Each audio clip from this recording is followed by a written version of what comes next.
Hello, ladies and gentlemen. Thank you so much for coming today to the Agenda Festival. My name is Harry Mount, editor of the Oldie magazine. Wonderful. Got some relations in the house. And you're all extremely young, but you are all perfect market for the oldie, set up by the great Richard Ingram's over 30 years ago in 1992. A general interest, highly amusing magazine, and its two most amusing, most brilliant columnists are here today with me.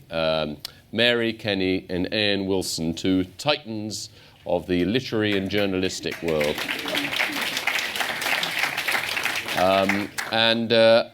Mary has been described as the grande dame of Irish journalism and has been a journalist for almost 60 years. Is that right, Mary? She was very famous as the lead figure in the Irish women's liberation movement. She may not want to talk about it, but she was on the contraception train in 1971 and has written many books, but most recently, last year, The Way We Were, Catholic Ireland since 1922. And before that, she wrote Something of Myself and Others, a memoir. A.N Wilson is one of our leading men of letters, a journalist and writer for, dare I say it, half a century, who has written biographies of everyone from Hitler to C.S. Lewis, from John Betjeman to Charles Dickens, and his most recent book, which came out last year, is Confessions, A Life of Failed Promises. I was going to begin by asking you, Andrew, with the sad news of the death of Martin Amis, aged 73, at the weekend. Andrew, you're in that famous photo in 1983 of the most promising novelist under 40. You look about 12 in that picture. What do you think of Martin Amis as a man and as a writer? Well, funnily enough, that photo was taken just along the river at Chelsea Harbour by Lord Snowdon. A completely vanished world. Martin Amis, who traded on being a kind of cool dude and rather cynical and writing quite nastily particularly about women, was in person, like a lot of people who write nasty things, absolutely charming and very, very polite. I always value politeness very much in a person.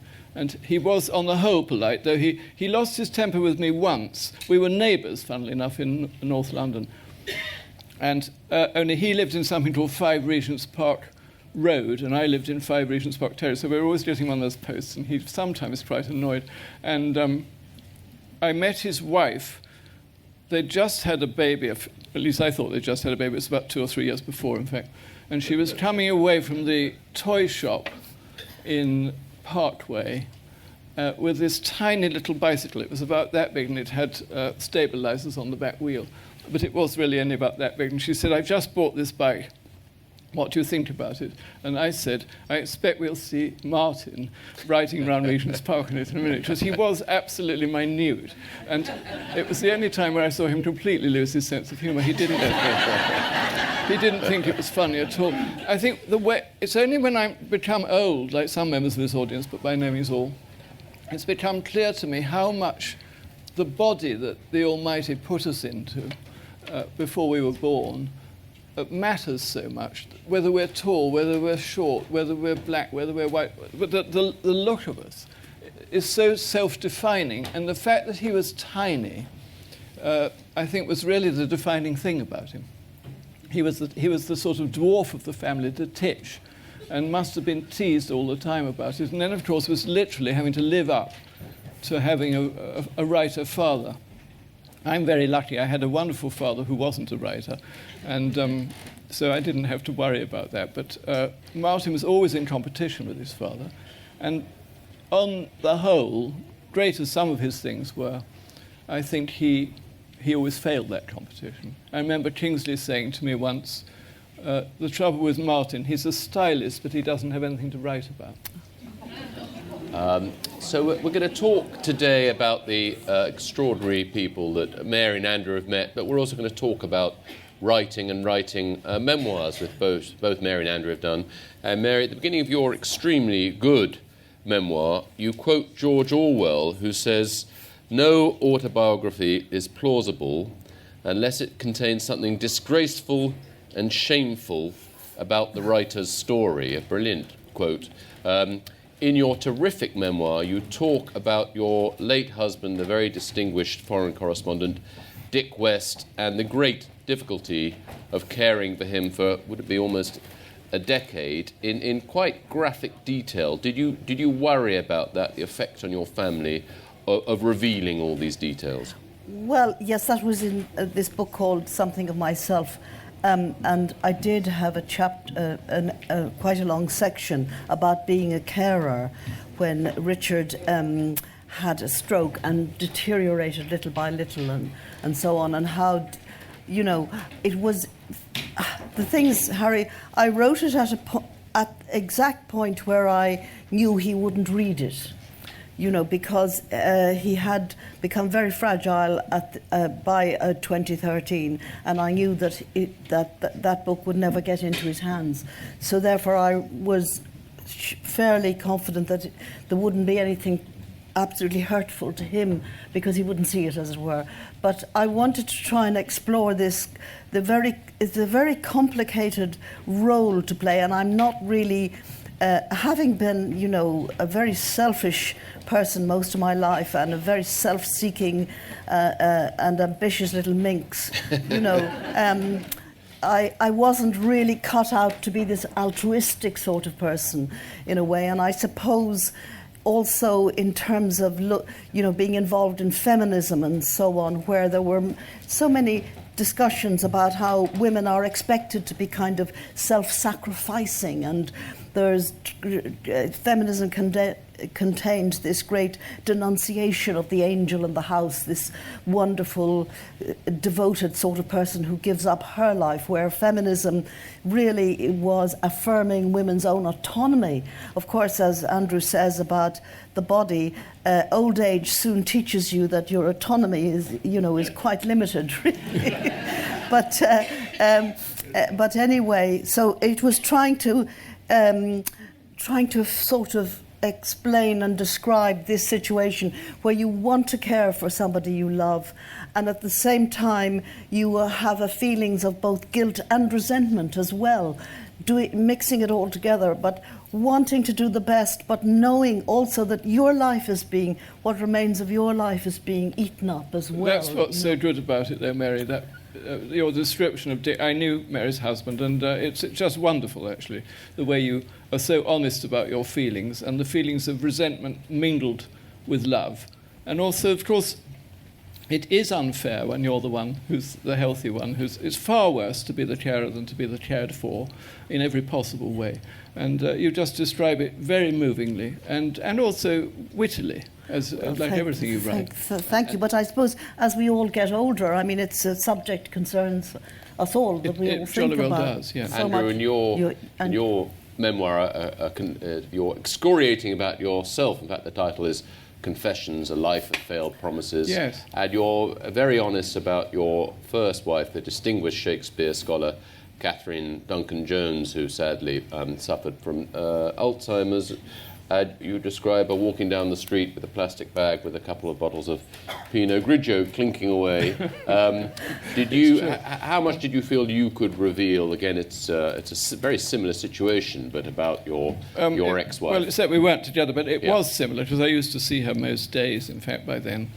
And the thought, of course, which passed through Mary's head, at least the person I'm writing about will never read this. There's something ruthless about our trade, though, Mary, isn't there? There really is. Well, isn't it Graham Greene's, thing about the slice of ice in the heart of the writer? It's absolutely true. And whether you're writing novels or whether you're writing journalism, we would sell our own grandmothers. So that's it's almost the definition of certainly of a journalist. And well, Mary, you quote the late Nick Tomlin, who refers to having rat-like cunning, and you had a wonderful scoop as a young journalist. You were travelling on the Queen Mary with the former Foreign Secretary, George Brown, who, as you said in that nice Irish term, was fond of drink. Yeah, poor George Brown. I completely ruined his career. I was dreadful little vixen, really, because I was sent by the Evening Standard to travel across the Atlantic on the last trip of the Queen Mary. And the night before, so I was in New York, and the night before the Queen Mary was sort of to depart, there was a big party sort of down by the dockside. It was terribly glamorous and everything like that. And George Brown was there. And I went over to him and I said, "Oh, Mr. Brown, will you dance with me?" Because I did discover when I was about 19 or 20 that if you ask any middle-aged older man and you're a young woman in a miniskirt, they will usually dance with you. Strange, isn't it? It's called the natural law, you know. And I suppose some of us now are sort of horrified that anybody who puts their hand on your knee is now called sexual harassment, because certainly we boldly went forward to engage ourselves with these old chaps. And of course he did. He did, and he came forward, but he did have a few taken. So anyway, there we were dancing, and the dance was called the frog at the time, which is one of these indefinable sort of dances. You just move around and so on. And there was a photographer there, and he took a picture of George on the dance floor with where I had lured him. And George, there was.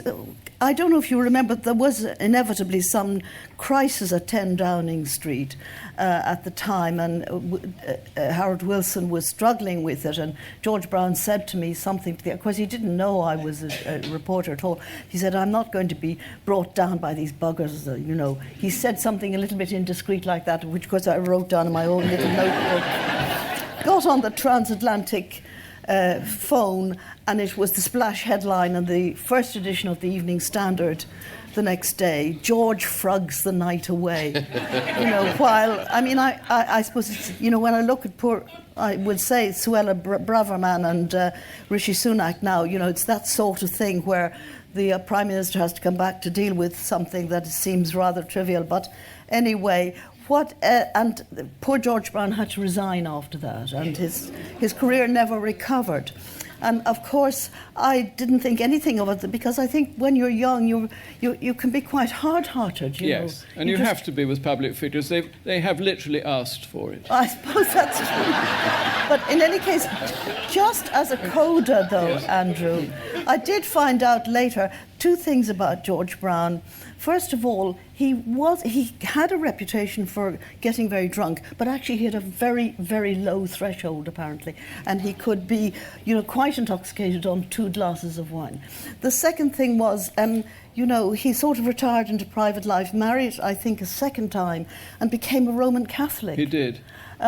So that was whether it was as a result of that famous encounter at the Peruvian embassy. you will have to recount, Andrew, one of the great stories. He was at the Peruvian embassy when he was still Foreign Secretary, and rather as the occasion when he met Mary, he advanced towards this beautiful creature in a lovely purple frock, and he went up, and as the music began, he said, "This music is for us. We're going to dance to it because you're the most beautiful woman in the room." And the person replied, "That's not the case, for 3 reasons. One is, this isn't dance music, it's the Peruvian national anthem."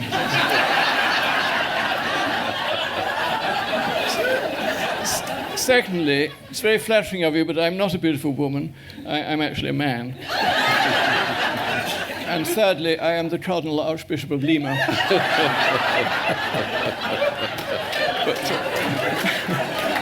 So maybe that's what led him to the faith, who knows?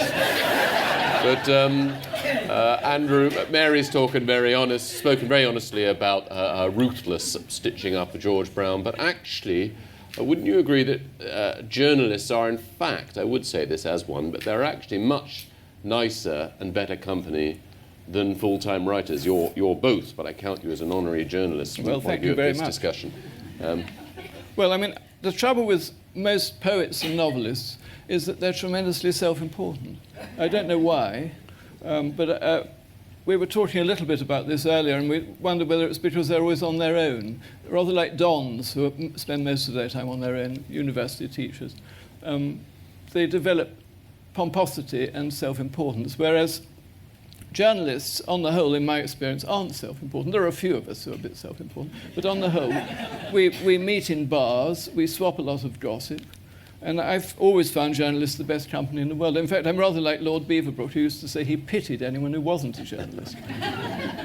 And Mary, you in your memoir, you do say what incredible fun it is to be a journalist. Well, isn't it? in Fleet Street, it was great fun, I must say, and there was this sense which young journalists actually don't really have anymore, because it's become much more fragmented and people are working much more on their own on their laptops and so on. But there was a real sort of camaraderie, about journalism, where we used to meet in El Vino and under the picture of La Veuve Clicquot, and there was a wonderful.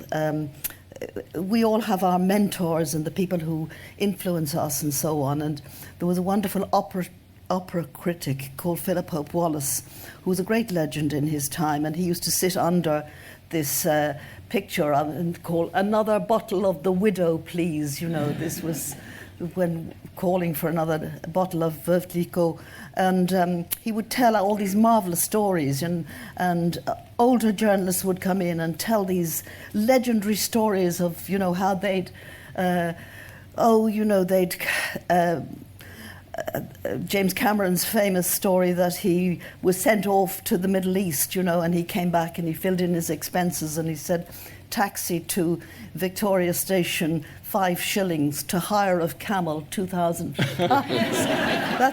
that sort of thing. I love this sort of stories. So it was a sort of esprit de corps, which really was. At the same time, there's a side of journalism which is a very sort of scallywag side, and it was. I mean, you mentioned Nick Tomlin there, and he did say that what somebody wanted, the requirements for journalism were a plausible manner, some literary ability, and rat-like cunning.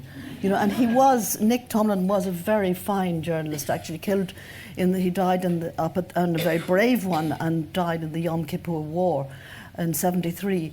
But it was a very gregarious time, and we all drank like fishes. It was disgraceful, actually, how much we drank. And there was a very famous occasion when I won't particularly name him because it wouldn't be fair. He's long dead, but a very famous columnist had finished for the day and went off to one of the taverns in Fleet Street, to imbibe as they did, and then came over the wires this terrible story.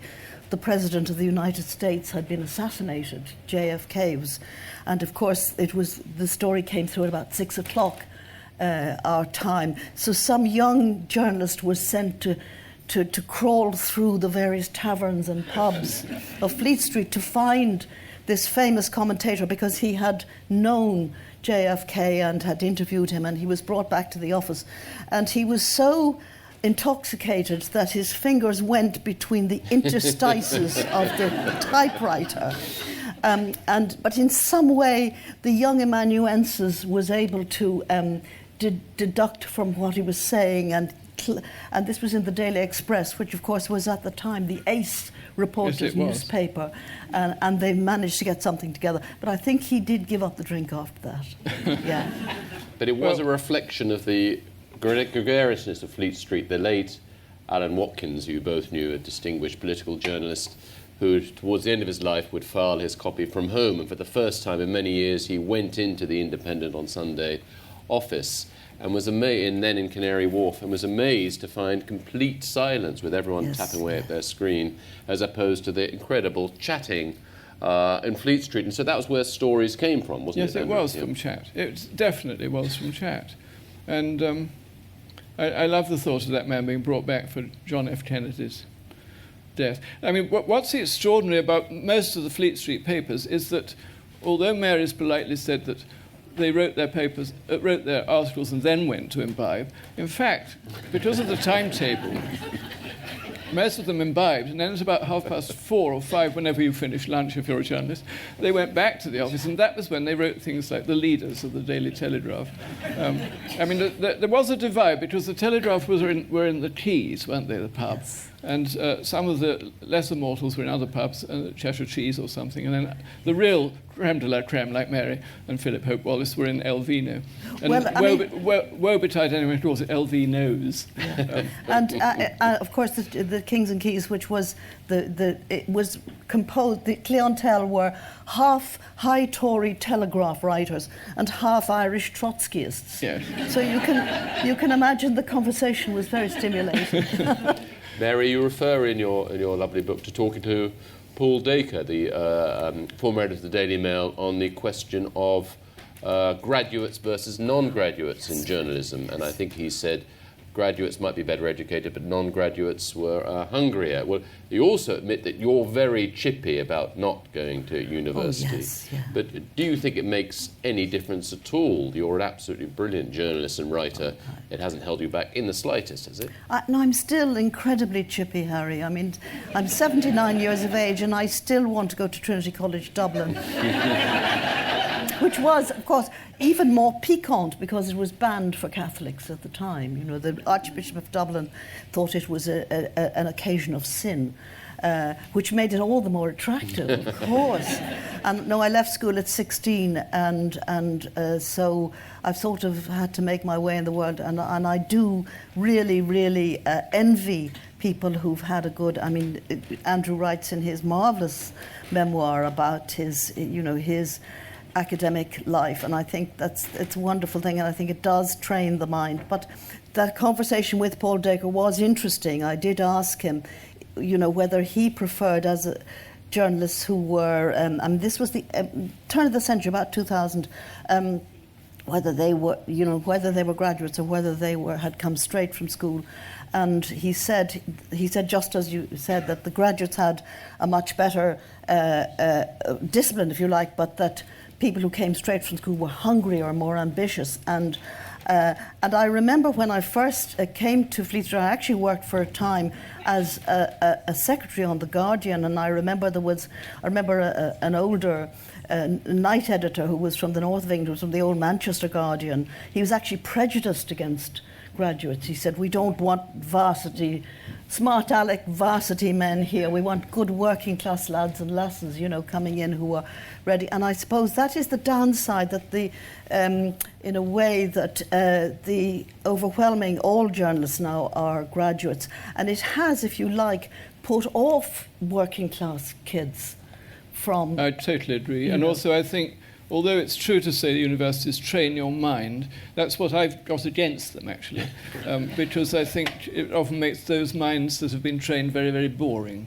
And I think the better writers, journalists or poets or whoever they may be, Ted Hughes used to say this, have to unlearn everything they learn at university, really, in order to be writers. And I think of some of the best journalists I've known have certainly, thinking of your definition of a good journalist with the cunning and so forth, another Express journalist of long ago told me that he'd been asked to get into the King Edward VII Hospital to get an interview with Harold Macmillan, because there was a rumour that the Prime Minister wasn't very well, and that's why he'd gone into the Edward VII Hospital.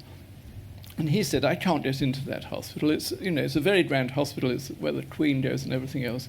I mean, how do you get into a hospital? And his employer on William Hickey, who I think was Sir John Junior at the time, or the future Sir John Junior, produced a stethoscope out of his desk. He went and sounded Harold Macmillan's chest, and he came out, of course, with the scoop of the century, practically, which was that he was just about to go downstairs and tender his resignation to the Queen. But he was posing as the gallant young houseman. On that front, Andrew, one of your famous scoops was about the Queen Mother, where some people wrongly attacked you for writing down her table talk. What's the real story there? Well, that's such a boring story. No, you must tell it, no. Well, I was asked if I'd like to meet the Queen Mother, and we had dinner with another old rogue called Woodrow Wyatt, who had a column called The Voice of Common Sense, rather inapt. It was in the news of the world.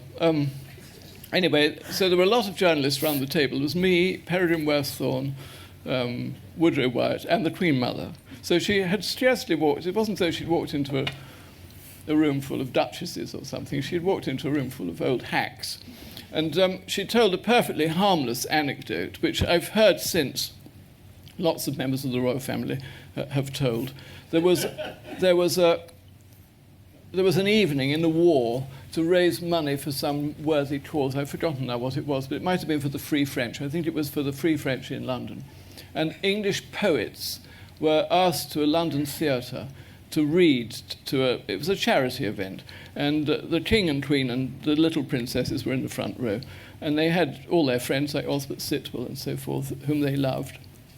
And then this lugubrious man came onto the stage and started reading, and the Queen Mother said, I couldn't remember what it was called. It might have been called The Desert, this poem he'd written. He looked just like a bank manager, and first the king had the giggles, and then the little princesses had the giggles, and then I had the giggles. And I think it was called The Desert, but I can't remember. And I said, it wasn't by any chance called The Waste Land, was it? She said, it was. And I said, as a matter of fact, he did work in a bank while he was writing. Anyway, I thought it was an absolutely harmless story, but Woodrow, of all people, who had wrote down everything she said, including very right-wing things, which I'm sure she wouldn't have wanted us all to know about, he accused me of having been terribly indiscreet. So that was that one. And I know that if I ever did have an obituary, which I probably wouldn't, it'll just be blabbermouth dies about Queen Mother.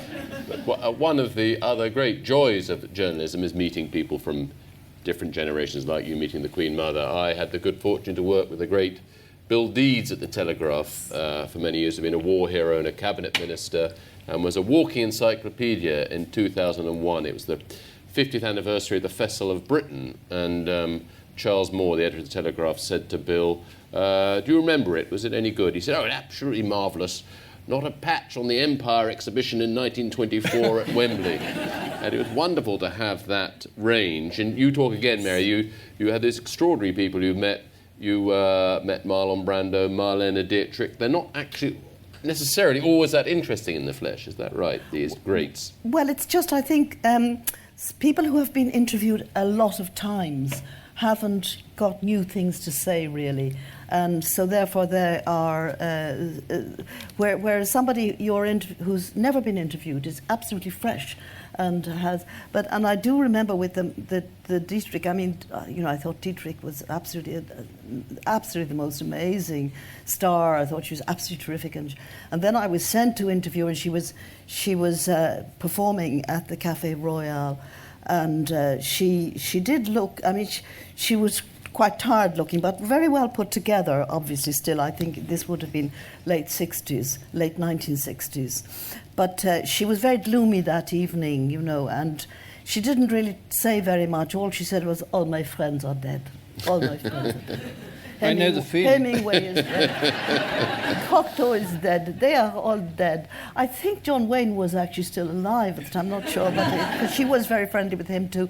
So So in fact, the conversation wasn't really very sparkling, but it was some. But now I sometimes, as I go to more and more funerals, I now identify with that when I think, so many of my dear friends are dead, and I do understand that reflex now much more, that you're losing the whole generation that you knew and so on, which is absolutely. The other thing about it's an interesting point about interviews of famous people. Anthony Powell, the great novelist, who I think was your cousin, wasn't he, Harry? Great uncle, yeah. Great uncle. Yeah. He used to say that when people come and interview you, it always reminded him of being in the army.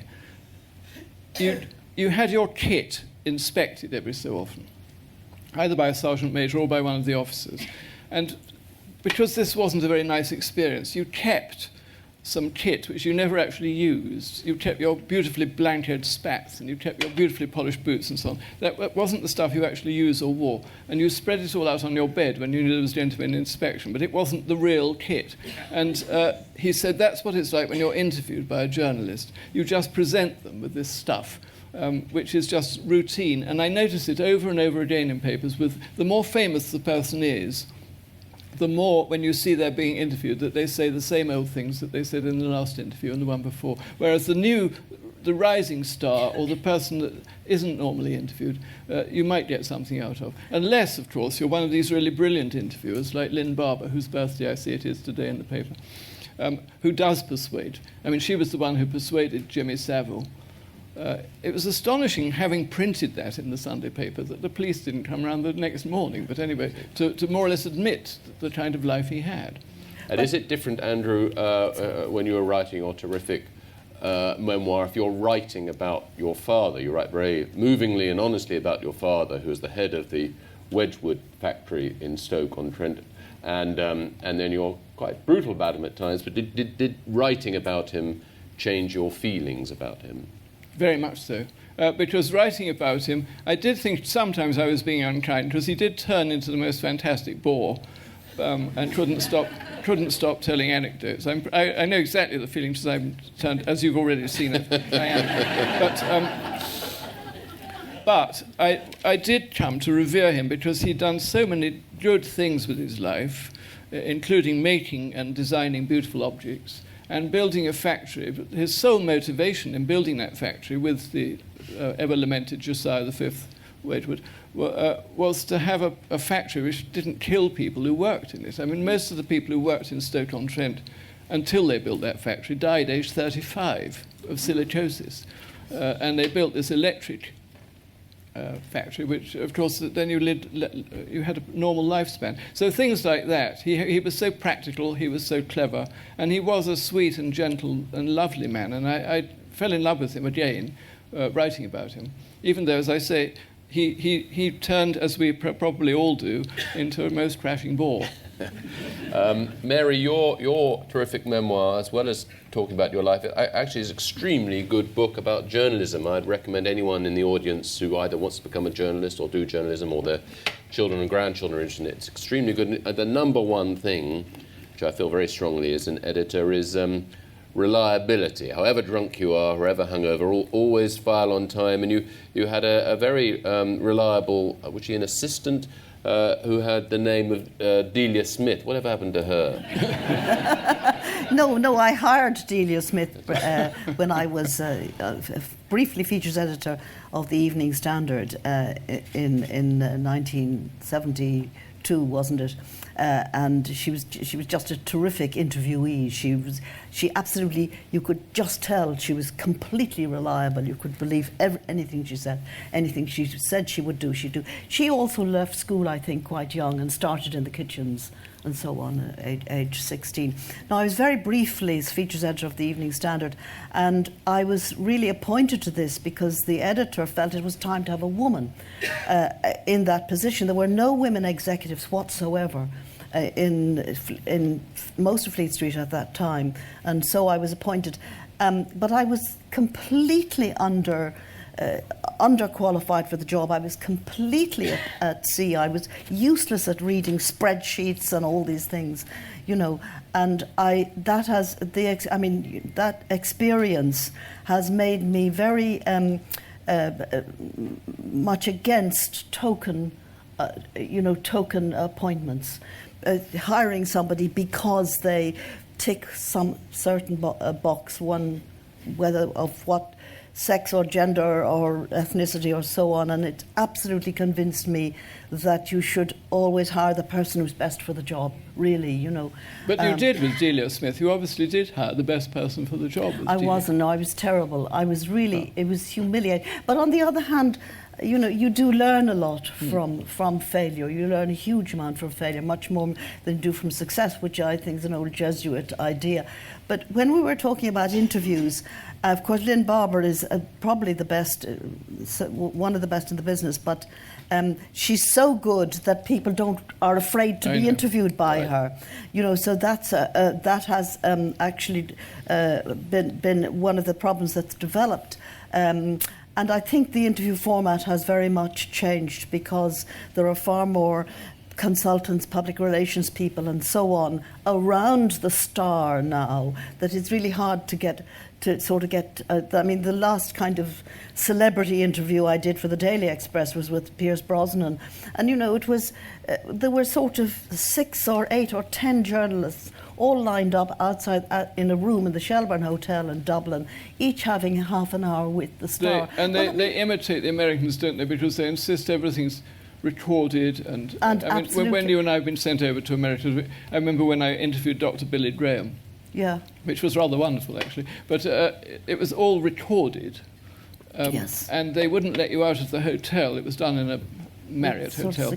Until they'd played it all back. And then they would come rushing out and say, you can use that bit, you can use that bit, but you mustn't use that bit, so even though it was on the record. And funnily enough, I noticed when I began to work at the Telegraph that some of the personalities or famous people in England had adopted that. Indeed, it happened to me when I was sent to interview A.N Archbishop of Canterbury. Someone came running after me out of Lambeth Palace and said, we've just played back the tape. I didn't know there had been a tape, and you mustn't use that bit. Yes. Paul McCartney, I interviewed him once, he records you, or his men do, and he films you. To make sure that if you were to say something rude about his then dyed hair, he could say it wasn't as bad as you did. Can I just interject with, how it could have been in the olden days when Barry Norman went to interview Richard Burton back in the late 60s. They went on a 3-day bender together, And so that was the interview, and there were no PRs and there was nobody controlling it. And obviously it was absolutely epic, Yes, of course. Andrew, you've been poacher and gamekeeper, because as well as being a distinguished writer and journalist, you were also literary editor of the Standard, and I think you said that to begin with you thought you were going to get the world's greatest writers writing about the world's greatest writers, Proust reviewing Shakespeare, as it were. By the end, you just wanted them to file on time and be able to spell the word cat correctly. That is the only thing you want. It's just... I remember there was a young man, I don't know I think it was you, actually, but he was never named to me, who rather innocently asked Paul Dacre, the editor of the Daily Mail, why are we paying that A.N. Wilson to write all this rubbish, which he can dash off in half an hour? And Dacre replied, it's because he can dash it off in half a hour, whereas ask someone else, they'll say they'll do it today and you won't get it till the end of the week. It wasn't me, but anyway, his answer is correct. Mary, reliability. Yes, in journalism, as in all other aspects of life, is so important. You mentioned Delia Smith being reliable. I once did a little bit of telly work, and the cameraman said, we loved working with Delia Smith, but the directors hated her. And I said, oh, why is that? Both why did you love her and why did the directors hate her? She refuses to do more than one take. So if she's doing a program about how to boil an egg, which she's very clever at doing, she'd look straight at the camera. She never says she never says she never repeats herself. She tells you brilliantly how to do it, and that's that. And then the director says, darling, I think it would look better if you did it with the sunlight coming in this way. She's far too polite to say off, as Paul Dacre would, but she simply refuses, because she's a pro. She does a one-take show. We've got 5 minutes left, so anybody who'd like to ask Mary or Andrew a question, please do put up your hand. And we haven't got mics, but if you shout, we'll hear you. Gentleman in the back row. This is a public application for write an article for the Oldie. Yes. Stunning panel, absolutely. Thank you very much. My public request is, I once met Simon Raven. I used to go on cricket tours with Simon Raven, who was a delight, and also a chap called Peter Ingrams, who was Richard's brother, a dodgy school up in Cumberland. We had the most riot of a time. Was it Sedborough? Sorry? Was it Sedborough School? No, it was Limehouse. Oh, Limehouse School. His parents bought Richard into private eye, and they bought this school up in Cumberland for Peter Ingrams. Peter used to bring on the tour, because he would take children 52 weeks of the year, and he used to bring on this cricket tour in the West Country somebody called Rashid the Bat Thief, who constantly stole all our cricket bats. Anyway, it's a public application. Well, let's have a chat afterwards. Captain Raven, I always called him Captain Raven, Yeah, he was the captain. would be a wonderful subject. He retired to the Charterhouse in the end. That's right. And, Any other questions? Did you either of you do short Did either of you do shorthand, Mary? Yes, but I could never read back my own shorthand.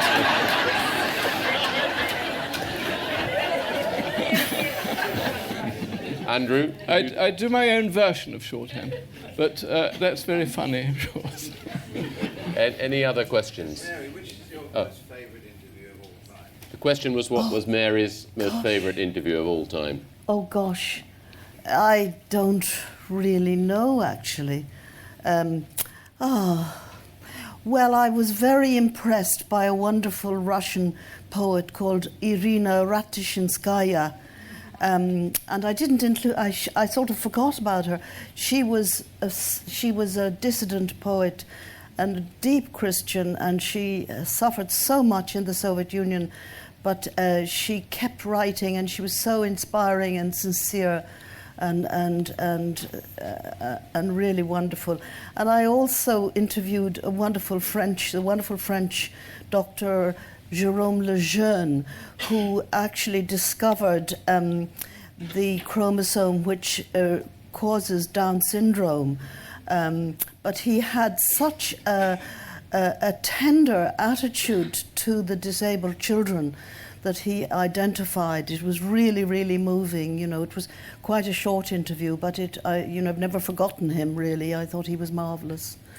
And time for one more question. A lady towards the back. Yes, you. Yep. Oh, yeah, I'm just curious, what's the worst thing you've ever been called in print? Great question. What's the worst thing you've both been called in print, Andrew? I was once called a piece of sick on the pavement. The person who wrote it was my girlfriend at the time.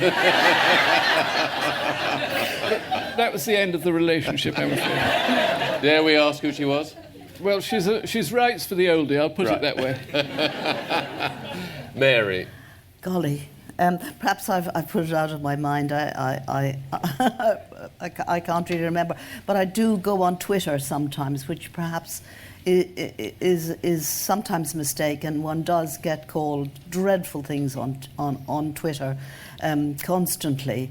But it's a very interesting source of information, nevertheless, and it's sometimes a source of wit. And anyway, you're constantly called a disgusting human being and so on for what seems to be the most innocuous reasons. But I have returned to my convent education and think this is a good time to practice humility.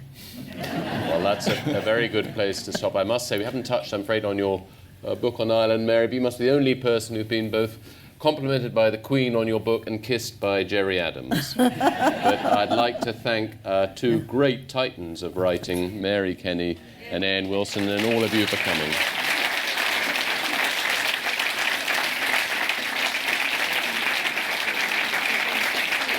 And books are for sale outside, where I'm sure they'll be happy to sign your book. Thank you so much.